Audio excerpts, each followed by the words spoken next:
All right, Carl, I wanted to get you on board, talk to you a bit. We did collaborate on some infographics, and sometimes it's okay to just post the infographic and let it speak for itself. But there's a lot of detail, there's a lot of nuance, and there's definitely a deeper dive for each of these graphics. And we're focusing a lot. You and I have again talked about this for decades, but what is the impact of footwear choices, modifications, insoles, materials, how that interaction with the surface makes an even bigger deal, whatever surface it may be. I saw, again, people are talking about MetLife Stadium and it's, tearing people's ACL spontaneously. And so all of this stuff is really relevant with the increase in some of these injuries we're seeing now. But we talk about it all the time. You and I talk about it all the time, but is it being addressed? Is somebody looking at the same things that we're looking at?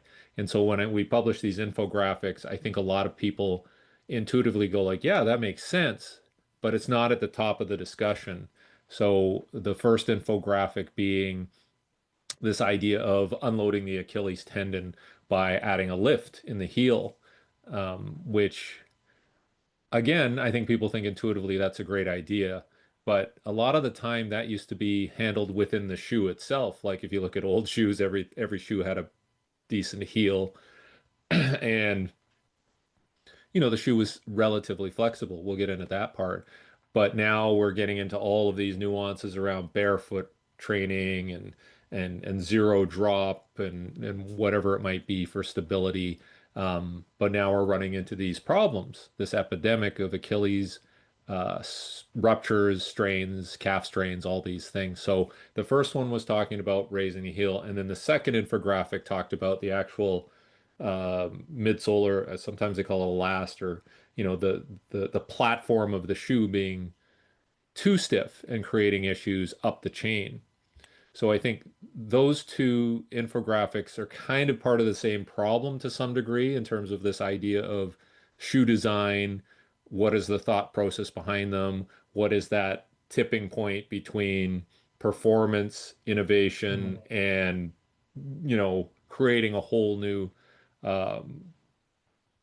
plethora of problems related to overuse and stress and just pushing the human body beyond what it was meant to be. So yeah, that's when I wanted to bring you on board and we can have a more frank and detailed discussion around what are the implications for these two diagrams. Well, I like the fact that both diagrams independently are valuable. So if you just saw the first one and you just threw it out there, 3 months later, the second one independently holds its weight. So that's important because while it's great to see the interaction of the two infographics, that there's a relationship, sometimes from an administrative burden, just tackling one thing and saying, you know what, can we just have a process or a system or something reliable, like a protocol?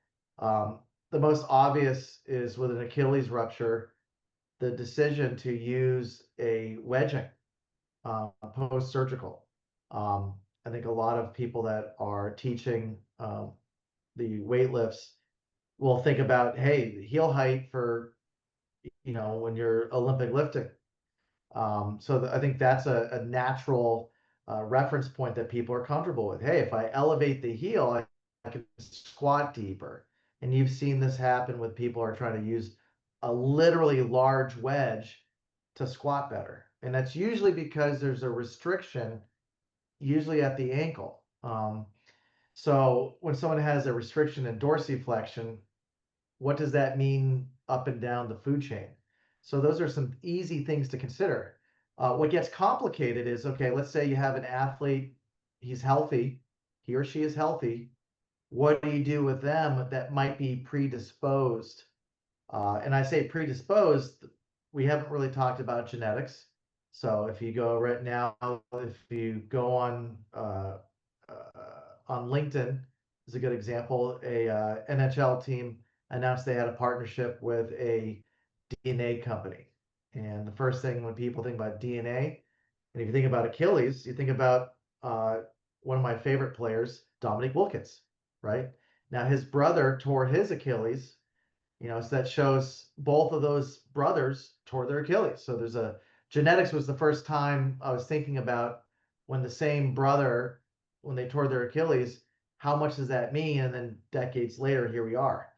So I think with the wedging, I think your infographics are always great. They're literally illustrative to the continuum going from, all right, you might be barely in a boot walking around and you have a large, massive wedge just to keep things safe and secure. And then you get down to Sunday and you have a very tiny raise to the heel, but just enough to maybe just to give it a little bit of a break. Now, biomechanically, there's some interesting research, and you're going to get, in all due fairness, you're going to have some conflicting views of the efficacy. There's differences between symptomatic, if you will, and actual biomechanics. Like what actually happens if you were to use a really small, let's say 3 to 5 millimeter heel lift. So I think with the research, there's some promising stuff, and there's a great article out there that is from Lower Extremity Review talking about these concepts of how much can we expect to do this. But if you go on the left side and you're walking around with a larger heel, and we talk about heel drop and shoe drop and all that other stuff. I think the first thing you got to consider is to say, okay, what is the foot naked without any type of device or shoe? What's the actual architecture of that? That's the first thing that we have to think about is anatomical variability. And a lot of this is dynamic because things change through either injury, aging, etc. You look at someone's dorsiflexion, sometimes you get a little spurring and that might change. So it gets kind of confusing if you don't have a really good foot evaluation to see those clinical ranges, the anatomical configurations. And not everyone's going to do a digital x-ray of the foot and compare bilaterally. Just a good hands-on clinical examination is enough. So I like the continuum. The question is the efficacy, the administrative benefits to it, like how can we organize it? That's going to be up to you guys. And I say you guys, the practitioners that are doing this week to week. I'm in the off season and I have all the time in the world. It's not as long as I want, but there's no urgency for the weekend. So I think those are some interesting points and considerations. Yeah, and would you say, and we'll get into this more, but would you say that people are taking this foot ground interface issue for granted? Like they're just like, it's not on my radar. I'm more worried about general strength and conditioning issues, general sports medicine issues. Again, this is equipment, but I can't really control it because we have a sponsorship from this company and these are the shoes we get. And do you find it is kind of an afterthought? It's an afterthought until someone gets hurt. And then it becomes more about the rehab, surgery, and then it's kind of shrugged off like, okay, this is an act of God. Very similar to if you ask anyone in a collision sport, neck strength, there's some research that's promising that says, hey, if you do a good job strengthening the neck, it's going to give you probably your best chance to reduce concussions next to playing the game better. But then if you say, okay, how do you measure neck strength and who's responsible for it? Well, someone will say, hey, this is safety. It's going to be sports medicine. Then the sports medicine person is like, you know what, neck strength, it's strength, that's strength and conditioning. And then the strength coach is going to say, well, we're using technology and we're getting numbers. So that's sports science. So this assumption is that the other guy or the other person is supposed to be doing that. Very similar to footwear, right? Mm, Okay, if you're training the foot, maybe it's strength and conditioning. If there's a orthotic prescription, that sounds more medical. But hmm then if you're making any shoe modifications and some quote maintenance, is that equipment, right? And if you're measuring what's going on, is that sports science? So now we're even bigger. I would say that I'd rather get involved with neck strength, even though the severity is, the human brain, than the most complex joint system, because now you have four players involved. You have equipment, and if it's football, God forbid you're in a college. That's bodies to be concerned about. Um, so there's a lot of things to consider. So yes, it's blinded by the obvious, right? It's so in your face, it just becomes sometimes a little overbearing. Yeah, and we talk a lot about this idea of like, can you get a good shoe? And then Mhm. what are the next steps? So this is the shoe we have. What are the modifications we can do to this shoe to make that situation better, given that we're not gonna the manufacturer is not gonna change that shoe for us. This is just what we get. Have you been involved in any situations where you've done modifications or you've been involved with a team or an organization that have done modifications to that shoe? Yeah, this is where I am able to do additive work. So right now, when I get a pair of shoes, I'm usually adding technology. So I don't do anything that's just, destructive to any of the materials. Hmm. The first thing I always look at it is if you change things, even shoelaces.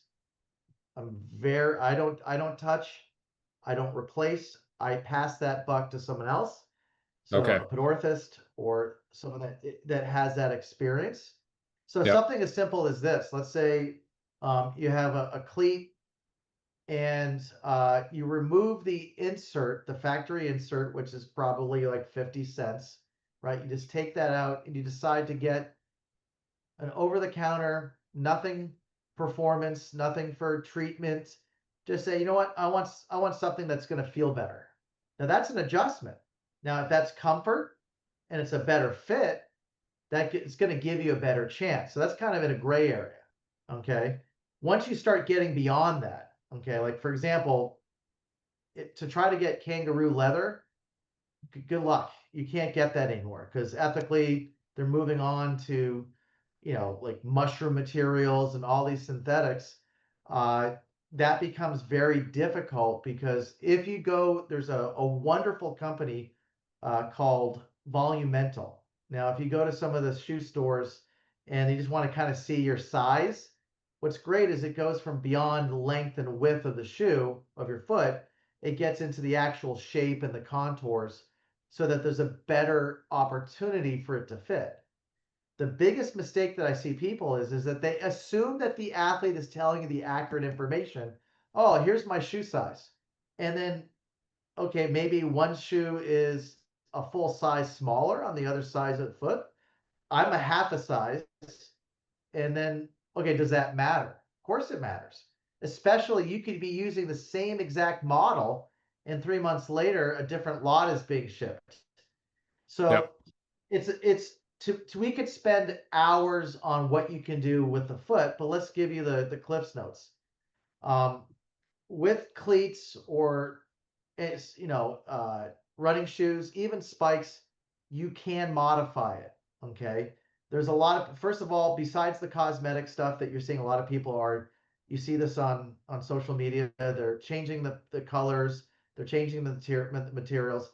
Once you Hmm. start doing that, believe it or not, there could be some problems. Example, a lot of times people will strip the materials so they can hold the paint better, and that Yep. weakens it. So you saw, I'm not going to mention what game, but you will see players sprinting around in the football game and their shoe will explode. Well, what year was that cleat? If they like that cleat, they're like hunting online for something from like it's like a rare wine or some sort of like you know aged scotch. Oh, this 2017 cleat is theoretically doing all this stuff, so they'll buy like four or five of them, and how you store them can affect that. So Yep. I think the easiest thing to look at is you can modify the cleat. You can also modify, you don't really modify spikes too much, but you can tune them. Now, there are rules. Obviously, with track and field, carbon fiber, there's some rules on that. If you have uh, a orthotic and that has carbon in it, is that a double carbon fiber material? Technically. So maybe the shoe is legal, but is it like a therapeutic use that you have to kind of decide on? Like, well, hey, this person's using something to support the first ray, and they have an orthotic with carbon fiber. Do you got to declare that? It gets kind of gray because a lot of people don't wear a lot of stuff inside of a spike because there's very minimal space and expectations there. On the other hand, carbon fiber is not the only material that you can use to get some good results. So to say, okay, I'm not using carbon fiber twice, this could be true, but how do you know you're not using some sort of other type of material that's giving you the benefits of carbon fiber twice? Now go to football. There's nothing in football that says, oh, well, this guy's got a orthotic and we're going to limit you to whatever bending stiffness. It's too fast or illegal. Like Formula One, there's no restrictors to some of the materials. So there's a victory insoles, and people see they see that video of someone bending and then they get it because they see the video of it exploding out, and they say, okay, there's got to be some sort of recoil energy return. But that's the other thing is forget about performance. Usually the decreasing of injury creates a positive net gain for performance. So the inverse relationship is true. As you reduce injuries because of managing motion, controlling timing, and recruiting better, you're probably going to do two things. It gives you a chance to distribute the stresses so that you decrease the probability of a known common pathology. It's never perfect, and orthotics are a dark art. The second thing is you could get a performance improvement because as you become more efficient, you might get a better ground contact interaction with the orthotic, the human foot, and of course the cleat. So those are some things to consider. Those things you can modify. Should we be spraying the bottom of certain cleats a specific type of coating to improve the release? If I'm playing in New York City, I am spraying every cleat to ensure that it is basically glass. Okay. The second thing is the stud configurations are crazy.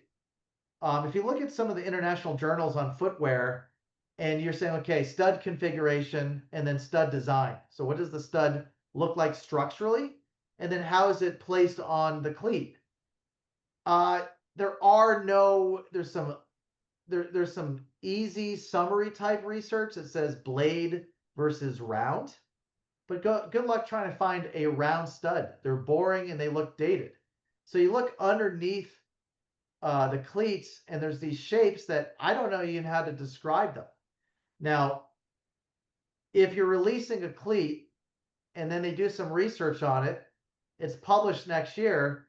By the time you get the information, if you think about cleat technology, it's obsolete as soon as it comes out because by the time you have it, they have something ready to be released months later.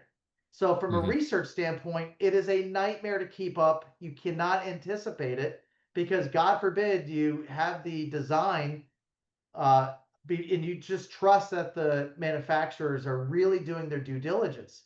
Now, how do we know they're doing their due diligence when by nature, a shoe will not fit everyone the same way? People play differently. So, I'm not saying I'm suspicious. I'm just saying that it's impossible to be perfect, and it's basically improbable to be able to satisfy everyone. So this is why it's complicated. And I do believe in the future, you're probably going to have an in-house footwear person or apparel person that's not equipment manager, not technology or sports science, but a little bit of everything, a little bit of fabrication. That is going to Hmm. happen down the road. And when people are designing facilities, the first thing is I ask, do you have a fabrication area next to the green space and the saunas that I always find so important is that regeneration area. Do you have a place for fabrication, 3D printing, maybe a lot of the the standardized design and building, you got to be able to make sure that it has tried and true methods as well. So that's kind of that in a nutshell, regards to what you can do with footwear. Yeah, and if we go back to the first infographic and we look at Sure. this heel lift issue. So I think we can all understand that like we're trying to reduce the amount of heel travel, stress on the Achilles, stretch on the Achilles, in an accumulation sense. So like throughout the day, throughout a practice, what is that balance point between we're getting enough unloading, but we're not compromising stability, lateral stability of that shoe so that we're creating more problems like ankle sprains and other problems like that. So that is something that requires specialized skills, experience, and from a legal standpoint, I would not be deciding that unless I am a DPT, podiatrist, podorthist. That is something that you have discussions about, but I would not be having a strength coach, for example, decide, hey, I want you to do, we're going to go 8 to 10 millimeters with this person's foot, because 8 to 10 millimeters on player X might have a completely different interaction than player Y.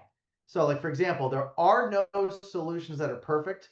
They're just accepted trade-offs. So Yep. as you increase the height, like let's say you didn't have a heel lift, you just raise it's like a platform shoe. You'll increase the height, but then what happens is stability is compromised. Yep. So I think with a good example is that if you have an athlete that's kind of having a nagging injury, that is the art and sciences working around someone that is able to compete and play and practice, but you can see that they're slightly compromised. Then you probably think about, is that what is the minimum viable amount of change necessary to unload it? A good example is, this just forget about training, just walking around. Are you walking around pain free and comfortable? If you can't do that, then you have to slow down and think about what you're doing. Obviously, at any stage of injury, there's always going to be someone thinking about what to do. But the most common things I don't see is to ask, hey, how does it feel to walk around?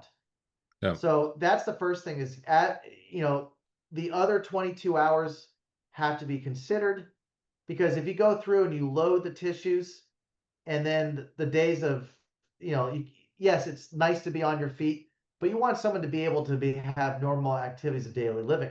So then you want to have enough of a heel lift to unload, at least symptomatically, what's going on. Now, there's no guarantee that it will work.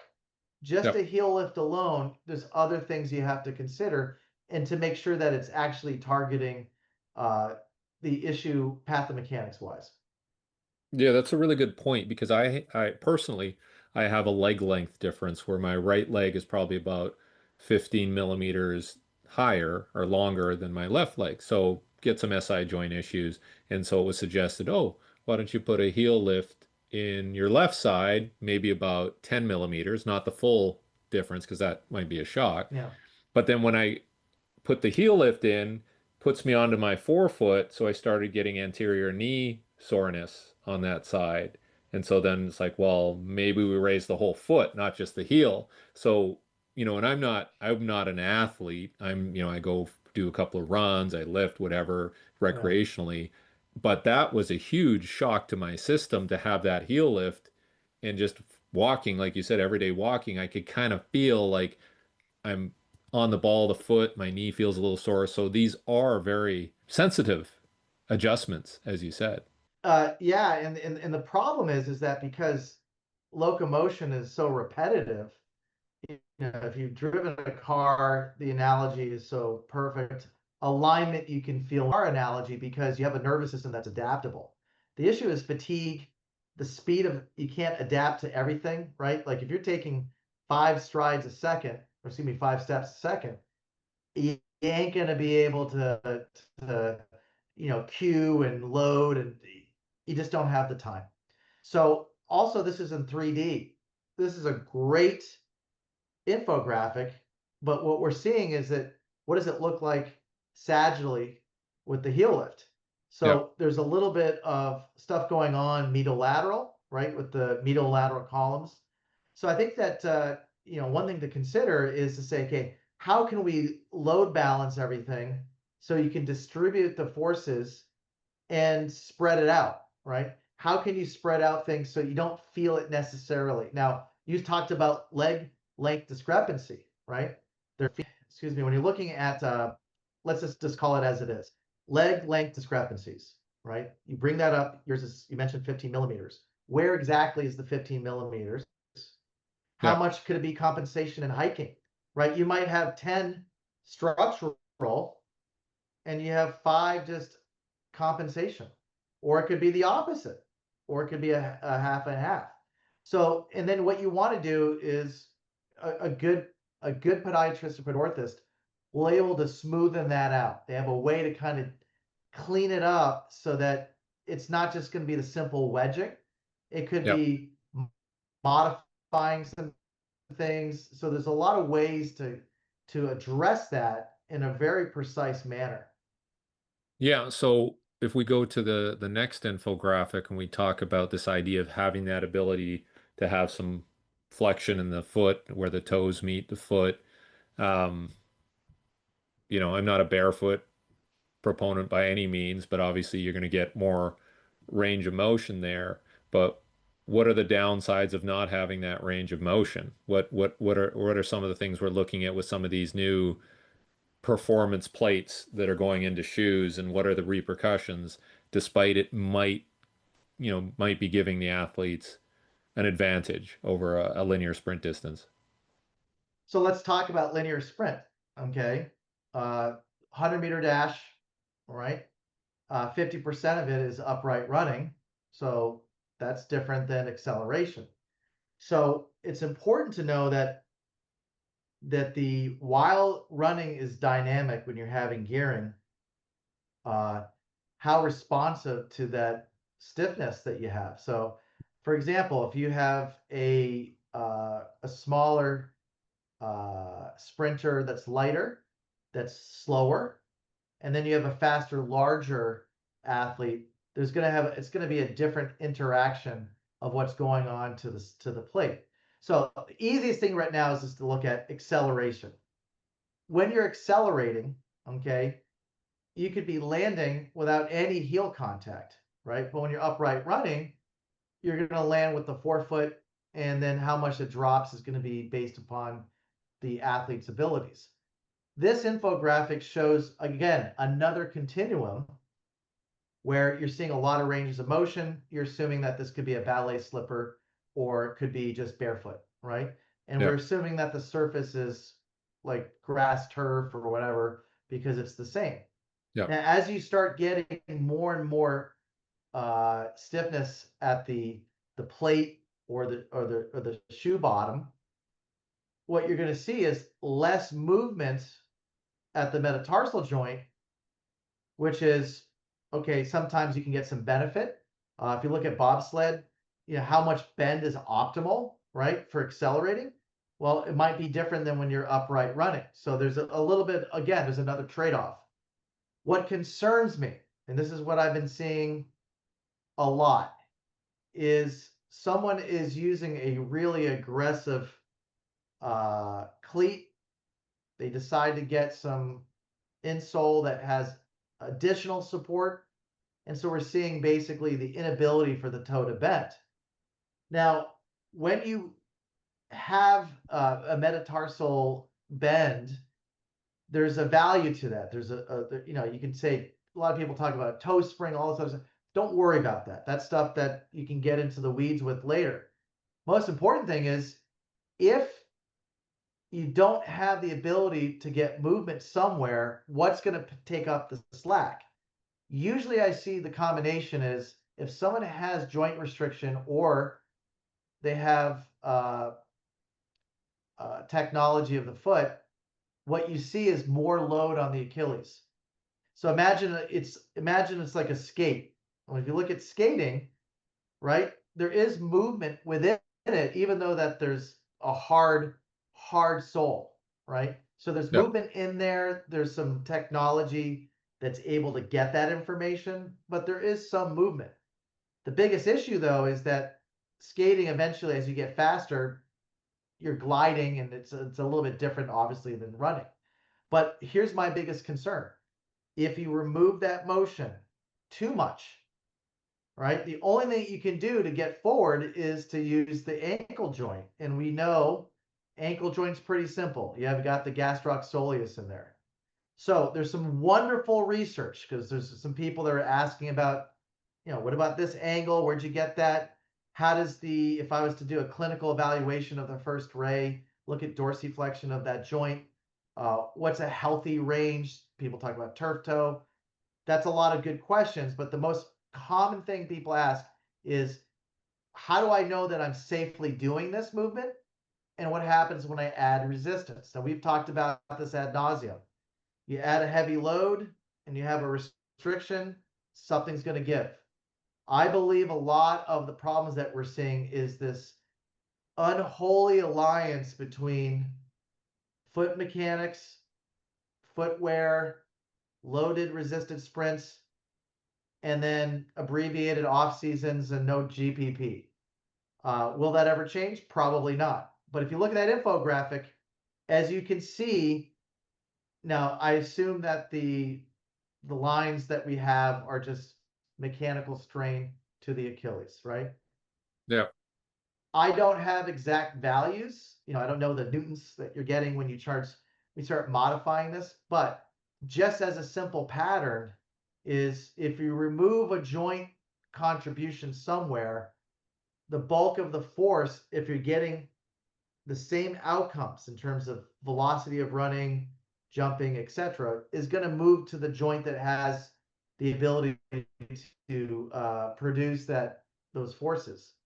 When you're looking at the personalization or the individualization of all these combination of things, an athlete's physical abilities, their anatomical limitations or gifts, the footwear, the training program, all of that's going to fit in.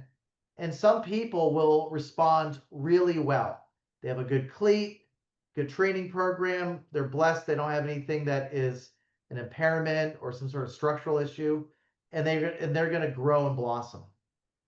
You might have some people that really are just in a bad, almost like a cursed situation where everything's stacked against them. So if you're an athlete and you don't have a lot of dorsiflexion, but you have a lot of hip torque and you have a lot of stiffness qualities, you might get away with having some factors that aren't going the right direction. But if you're a person that doesn't have a lot of hip torque and you don't have a lot of stiffness, you might see that heel drop excessively, especially with your heavy loads. And then what you might see is some ruptures. So again, the research is crystal clear. As the load increases, in terms of external resistance on acceleration, the recruitment or activity decreases in the gastroc soleus complex. Now, you could say, well, more force is going to create more bend. Maybe, maybe not. There's no guarantee that a harder striking athlete is going to have a significant change to the metatarsal bend of a plate that might be really firm. No one really knows.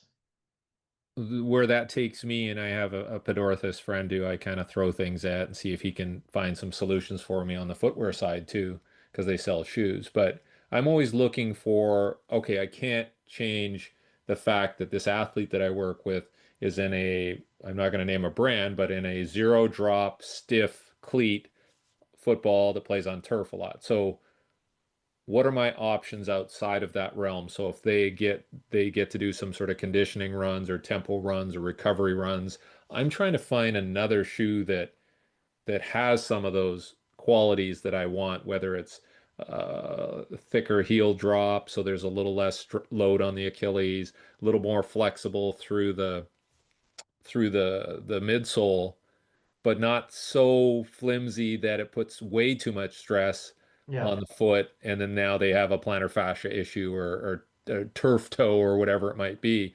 So what are your suggestions for people trying to unload some of these issues and find an alternative away from practice or away from games? Experimentation and having multiple pairs. That's one of the biggest challenges is that shoes are now very expensive. It's not like they've ever been cheap, but if you've noticed, if you look at the relative cost, it's just difficult to get a good pair. So the first thing I like is to say, okay, get old new pairs.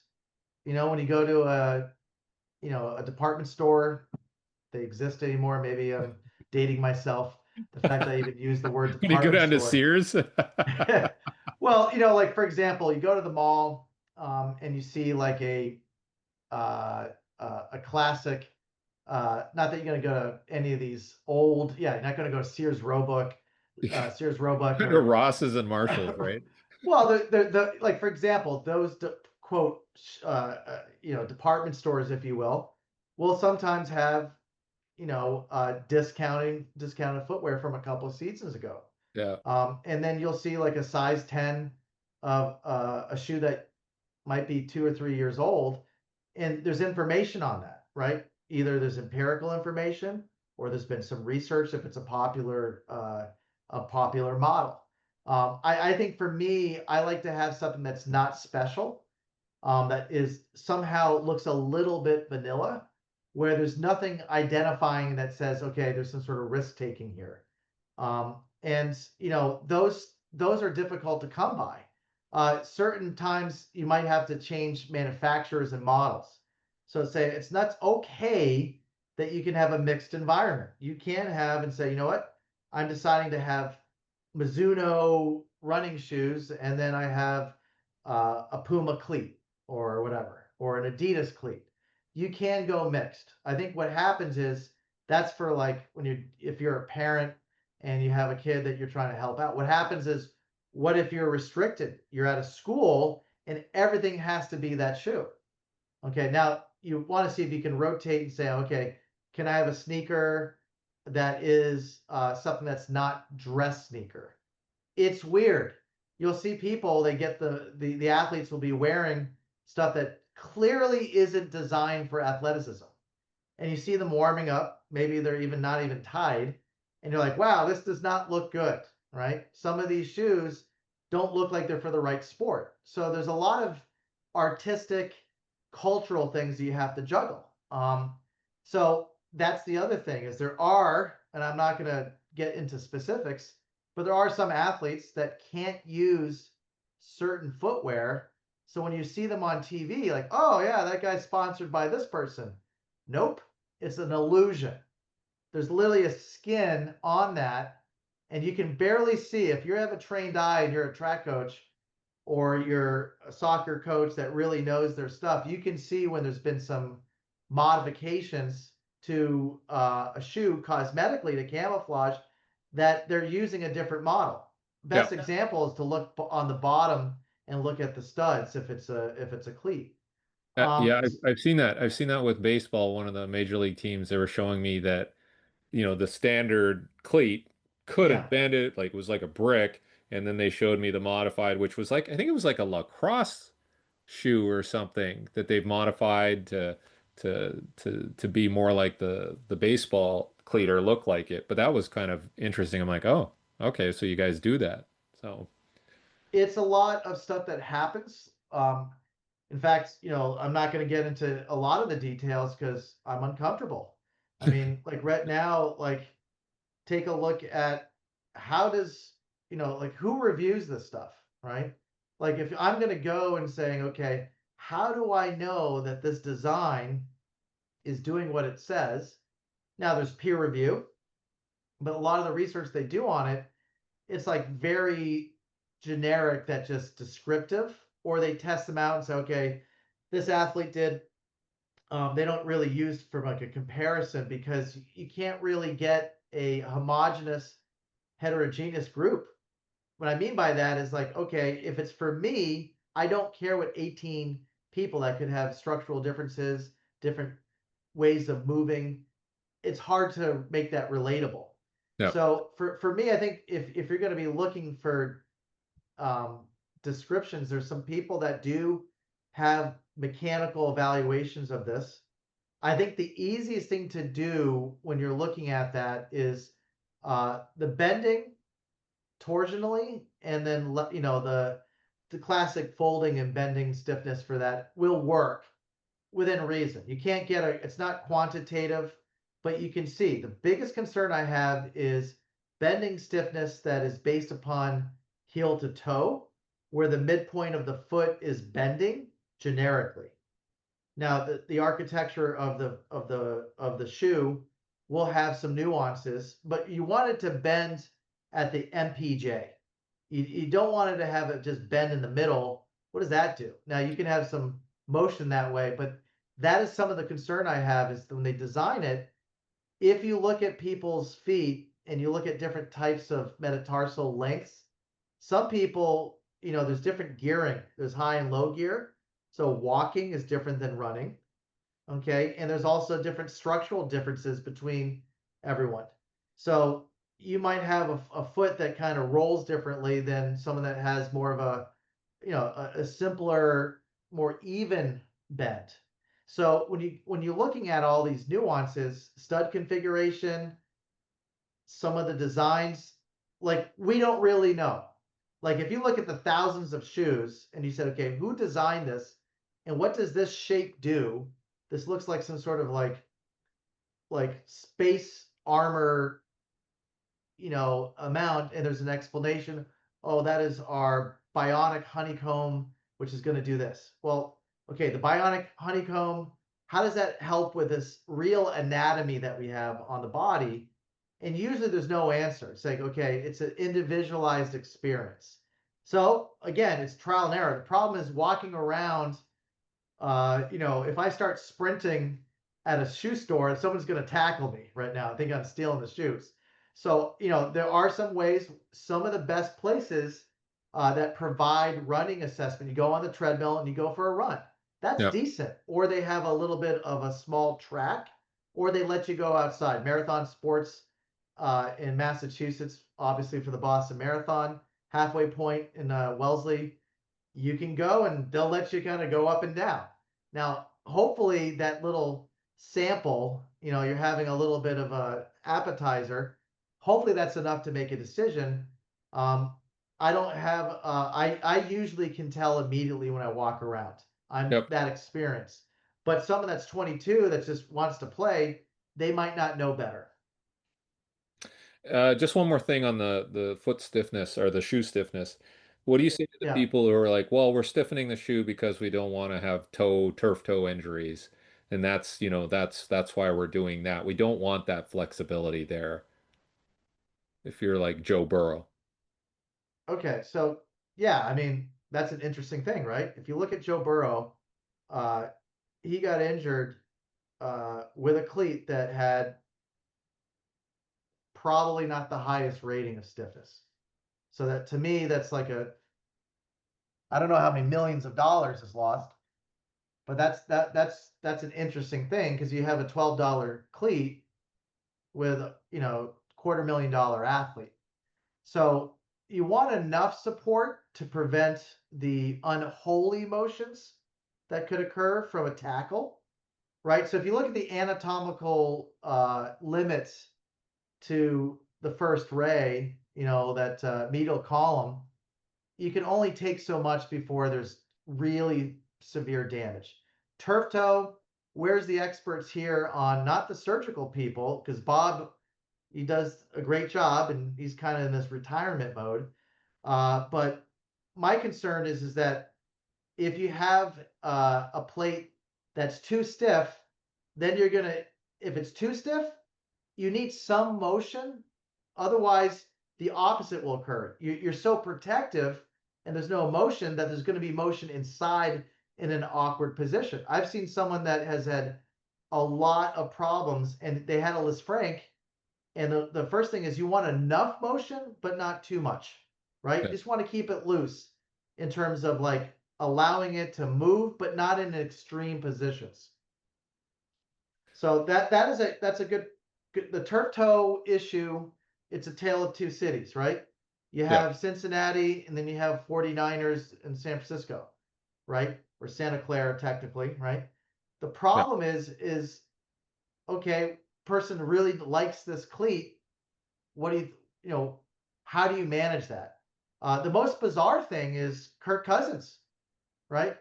I'm looking here and I'm doing some work, and then I see uh, his game used cleats, and he's literally cutting out part of where his ankle is to give either he's worried about chafing or some giving some freedom, right? That's an indication of saying, okay, there's some issues there. And if you notice that both, it's not saying that the Adidas cleat is the widowmaker, right? It's not saying, well, because Aaron Rodgers and Kirk Cousins were wearing Adidas cleats that there's something going on, and they had all those steps that they're coming backwards, right? That step back is a motion that's kind of dangerous. You saw that with the basketball when everyone's taking that false step.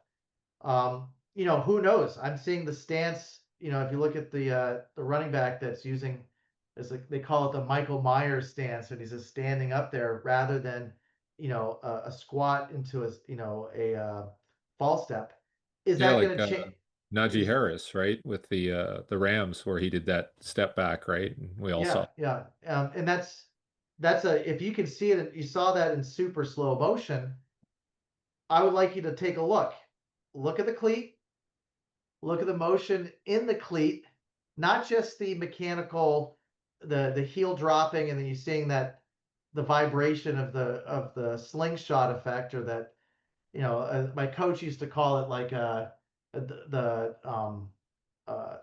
shade snapping. Like you can see it usually with a pec tear and something like those type of things. But that's where we're going at, is that we have to do a really careful job to make sure that something that might feel good might not be good for them.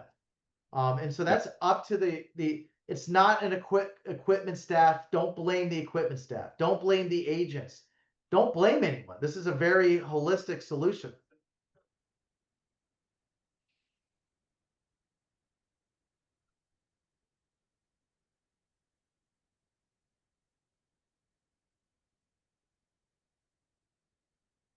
yeah.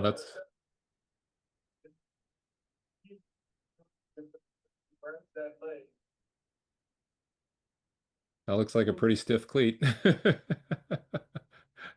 don't know. Um, yeah, and then look at look at the right leg. Now it snaps. He's put the weight on the right side, and you can see how little toe bend there is. That's true. I never saw that before. Yeah, you're I right. always look at the other movements before and after the injury, because sometimes it's hard to get. They do a great job of zooming in when there's injuries. Yeah, Just unfortunately. yeah, but I just wish they were able to show But yeah, the just how he rolls over that right foot. yeah. You can Like see there's how no like the no and one of flex. the questions that people have is, what's going on with that stud configuration? Is that rounded shape, what was it supposed to do? Right? Was it supposed to protect the ACL, to create release? That's one of the things, is cleat release is really important. If you look at the Giants receiver the other day, look at that in super slow motion. Yeah. Now one of the things is that, like, round shape, clearly it's not for being Iron Man. There's a theory that they have, is that that round shape is doing something. The question is does that round shape and the layers of plastic, does that do something with the bend of the foot? Maybe nothing. Maybe too much. Maybe nothing at all. Maybe it's just cosmetic. I don't know. But there's so many questions that by the time you start thinking about it, you're on to next year's models. So it's a lot of stuff for people to think about, and you have to have independent testing. Um, Independent testing is that you are there seeing it. If you send them out to people, I don't know. I asked a couple companies to do some of the testing. Right, the first thing you do on a research is you look at the materials. Say, hey, I need this to test X. I need this X piece of equipment to test Y on the cleat. And then you find out who has that, and then they don't want to test it. And it's like a witness protection whistleblower where they're like, oh, we don't feel comfortable. I'm like, how much do I need to pay to test? Oh, well, and they're a testing service. So it's really difficult because then, if they certify the results of the information, it just, they don't want to be not getting the business from the manufacturers. So you got research, you got independent labs that are third party. Um, I don't know what to do. I do think that using your own equipment, there are some people I do send stuff to, and they will tell me, but I don't reveal those sources because pretty soon they'll get knocks on the door, and it's conspiracy theory. But jokes aside, I do think that we need to figure out pressure mapping is huge. I don't understand why we're not doing that more. A couple clubs have them. The Giants did a really nice study on turf toe 15 years ago. It was Mm. phenomenal, and it just showed the difference what a pressure mapping looked with a injured turf toe and a normal foot. And you can see the you don't need to be a sports scientist or a biomech. You can see it was very graphic. So that, not just pressure mapping, but some of the other technologies would be really nice to do as well. So just to finish up, what are some actions? What are some future directions? Like if you're an organization, and we talked about this at the beginning, like whose responsibility, who should take action, who should and how should the effort be integrated within an organization? I mean, you talked a bit about having a specialist, but short of that, is it medical? Is it performance? Is it sports science? Is it equipment? Is it everyone? I think performance, and I didn't say strength and conditioning. Sure. Whatever that leadership role, director of high performance, whatever, um, that needs to be something that they have resources and someone to, create a position, a coordinator of, uh, performance analysis. And so then you have at least a financial resource and some effort, some human capital to have space. Speaking of space, the most important thing to do is, if you're going to do things in house, is double the size of the equipment room. Easiest thing to do is just double the size of the equipment room. Take a conference room, take a supply closet, do something so that you can have the ability to have equipment to modify, to make, or at least some workable space that something you can bring in, someone that can literally doctor the some of the materials with guidance and collaboration with the manufacturer. Manufacturer has two responsibilities: design the footwear properly, and then make them at scale so they don't fall apart. And that's sort of like, we're seeing that right now. I mean, I don't want to get into too much fiascos about what's going on right now with cleats, but it's now you have all these third party companies that are making custom cleats, and they're not even a manufacturer. Mm. It's like they're doing 3D printing. So that's another disruptive thing. But I think the main thing is, here's some three easy points, right? You have to have a person in charge, not to hire and fire, but just to coordinate. Say, okay, can we just have a list of information? Don't care if it's a spreadsheet, doesn't have to be fancy. What do we do to help the athlete? The first thing is, did you ask them if they're comfortable? Right? It's amazing. There's a really wonderful set of studies on podiatry and ice hockey. And you got blisters, you got infections, you have all these things that you can do. If you have a spreadsheet, create 20 columns by how many athletes and know everything. Do they like sandals? Do they wear flip flops, or do they wear something more exotic? You have to know all those things if you really want to address it, because then you have at least a sort of like summary of the situation because you have all the data at your disposal. That's just so getting organized and having someone literally to be in charge of it. Otherwise, it's everyone's half effort doing something and it never really comes to fruition. Yep. The second thing is having on the sports medicine stuff is to say how much of this stuff is preventable by screening. The weirdest thing ever is the amount of people that are getting a Jones fracture, right? Fifth metatarsal fracture. Julio Jones, had a Jones fracture in college, I believe. He might have had two. This is such a researched injury. There's good research saying who's at risk and why. So that's what you do. You accommodate that, and that you can unload the forces and pressures on the fifth metatarsal joint. So that's the first thing is screening, who's at risk, what does the research say? Have the research, you know what's going to happen. You start with the obvious. Lisfranc, right? Lisfranc, Mm-hmm. we know that there's a history in one of the wars. I don't know if obviously it's French. I don't know if it's a Revolutionary War, whether they're helping us out over here or it was earlier or afterwards. They identified that, certain people with certain mechanics and twisting with a stirrup caused the Lisfranc injury. What is the etiology of that? How much can you really control? That's a little bit more complicated. Things like Achilles, plantar fasciitis, all of those things have a little bit of cause or etiology to those injuries.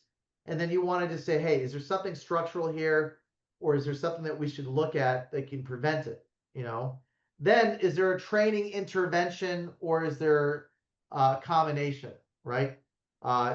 That's the other thing that people need to do is there's only so much you can do to train the foot. And Mm-hmm. that's a different discussion.